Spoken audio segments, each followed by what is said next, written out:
wanted to cover today.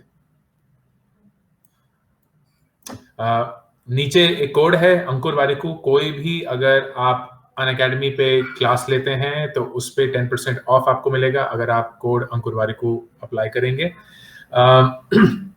There were 4 reasons why I chose ISB amongst all the other options जो हमारे पास थे.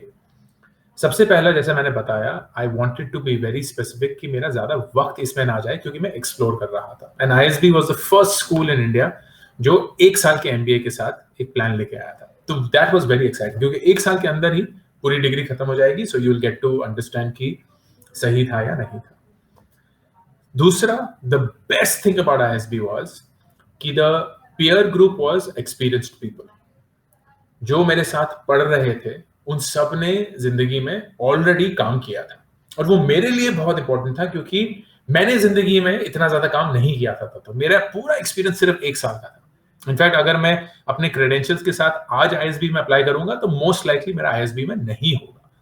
Back then I just had 1 year of experience. I gave my GMAT.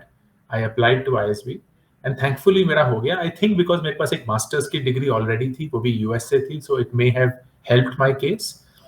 And what I was fascinated by was मेरे around average 5 साल के work experience वाले students थे. Sales में, marketing में, IT में, strategy में, operations में, supply chain में. So I was learning so much from those students, from my peer group, जिससे generally जो बोलते हैं ना एक दिमाग खुलने वाली बात जो थी वो मेरे साथ रोज हो रही थी. रोज मुझे कुछ ऐसा सीखने के लिए, ऐसा देखने के लिए मिल रहा था जो मैंने जिंदगी में कभी नहीं देखा था. And that is what really helped me in my genuine personal growth. Faculty was a great thing about ISB. ISB was the first school in India जिन्होंने international faculty का एक मॉडल लाया. वो US स्कूल से faculty लाते थे, वो एक course पढ़ाकर वापस चले जाते थे, तो कोई रेजिडेंट फैकल्टी नहीं थी. This was great because I was getting to learn from the top professors across the world. And that was the best experience possible. उसकी वजह से global exposure था. There were people who had worked in the US or in outside of India. There were professors who were teaching outside of India. And naturally, curriculum क्योंकि sales क्या था, marketing क्या था, finance क्या था, HR क्या था, operations क्या था, business planning क्या होती है, ये सब मुझे दूर दूर तक नहीं पता थी. मुझे कोई आइडिया भी नहीं था. ना मेरे पास कभी कॉमर्स थी, ना मेरे पास कभी इकोनॉमिक्स थी. तो मुझे अंडरस्टैंडिंग भी नहीं थी कि ये सारी चीजें होती क्या है. I was a simple science student and उसके चलते I think the best thing that ISB also gave me was my curriculum. Alpha पूछ रहे हैं कि मेरा क्लास 12th में ग्रेड कितना था. मेरे क्लास 12th में आए थे 83%, जो कि आजकल बहुत कम होंगे. उस पॉइंट पे ठीक ठाक थे. मतलब 83% के बेसिस पे मेरा हिंदू में हो गया था. तो यू कैन इमेजिन आज तो शायद हिंदू में 97-98 से कम कुछ बात भी नहीं होती है.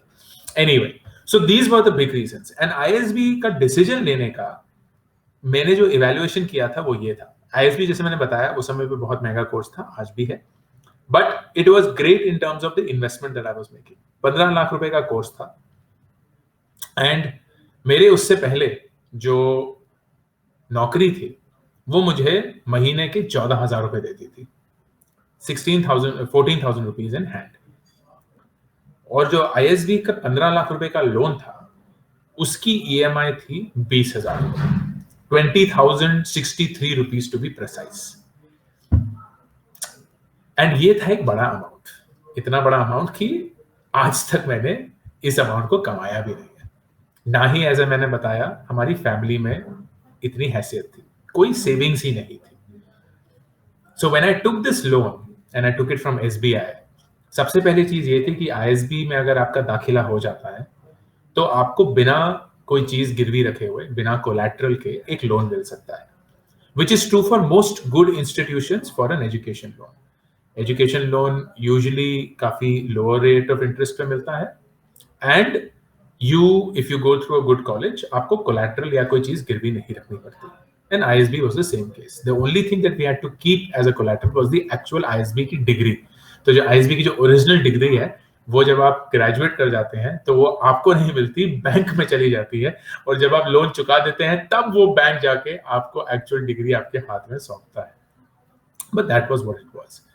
द बिगर क्वेश्चन वाज कि ये इतना बड़ा रिस्क था हमारे लिए, so how would I go about doing that? And ये क्वेश्चन आपके लिए भी बहुत जरूरी होगा, because you may have to take a education loan for your MBA as well, and it is an important question to answer. मैंने YouTube पे एक वीडियो बनाया है स्पेसिफिकली इसके लिए, आप प्लीज उसको देखिएगा। उस वीडियो का नाम है कि is an MBA worth it. तो उसमें एक आरओआई कैलकुलेटर है, एक रिटर्न ऑफ इन्वेस्टमेंट कैलकुलेटर है, जो मैंने आप सब लोगों के लिए बनाया है कि इफ यू एक्चुअली डिसाइड कि आप कौन से स्कूल जाएंगे, उसकी एवरेज पैकेज कितनी होती है, आपने कितना पैसा डाला है, so on and so forth, so you will be able to understand कि whether this is a good investment और नॉट। मेरे लिए बहुत ही सिंपल सा सवाल था, वो ये कि क्या आईएसबी जाके मुझे एक ऐसी नौकरी मिल सकती है जो मुझे महीने के 35,000 रुपए महीना देगी। That's it. बिकॉज 15,000 रुपए में आईएसबी से पहले ही कमाता था, 20,000 रुपए मेरी ईएमआई थी, ये जोड़ के बनते हैं 35। और मेरा सवाल यही था कि क्या मैं वापस उसी सैलरी पे जा सकता हूं, लेकिन मेरे पास एक्स्ट्रा क्या होगा? एक आईएसबी की डिग्री, एक आईएसबी का एक्सपीरियंस, एक आईएसबी का network, and that is more than enough for me. So I was very clear कि even if the worst case were to happen, जहां मुझे सिर्फ 35,000 की नौकरी मिलेगी, I would be okay with that. Thankfully उससे बेहतर ही मिली। जो मेरी कंसल्टिंग जॉब थी एटी कार्नी की, उसकी सैलरी जो मुझे मिली वो करीब 12.5 लाख रुपए साल की थी, which was more money than frankly I had ever expected. अब बहुत लोग बोलेंगे अरे ये तो बहुत ही बकवास सा इन्वेस्टमेंट था, आपने डाले 15, पहली जॉब मिली 12.5। But that's not the point. The point is कि वो 15 लाख की जो इन्वेस्टमेंट है वो आपको कहाँ ले जा सकती है जिंदगी में। That is how you have to think as MBA candidates. Don't think of 1 year investment. कोई भी ऐसी इन्वेस्टमेंट आप पूरी मार्केट में नहीं कर सकते without taking a lot of risk. तो अगर आप क्रिप्टो करेंसी में डालेंगे शायद हो जाएगा, वो उसके भी अभी थोड़े बुरे हाल चल रहे हैं, लेकिन कोई भी ऐसी चीज नहीं है जहां अगर आप 100 रुपए डालेंगे तो एक ही साल के अंदर 100 रुपए वापस आ जाएगा। That doesn't happen. So what you have to think is long term, कि ये जो एमबीए है, ये जो नेटवर्क है, ये जो स्कूल है, ये जो पढ़ाई है, ये जो एक्सपोजर है, ये मुझे जिंदगी में कहां ले जा सकता है। And if that is something that you are confident about, then it could be a game changer, जो कम से कम मेरे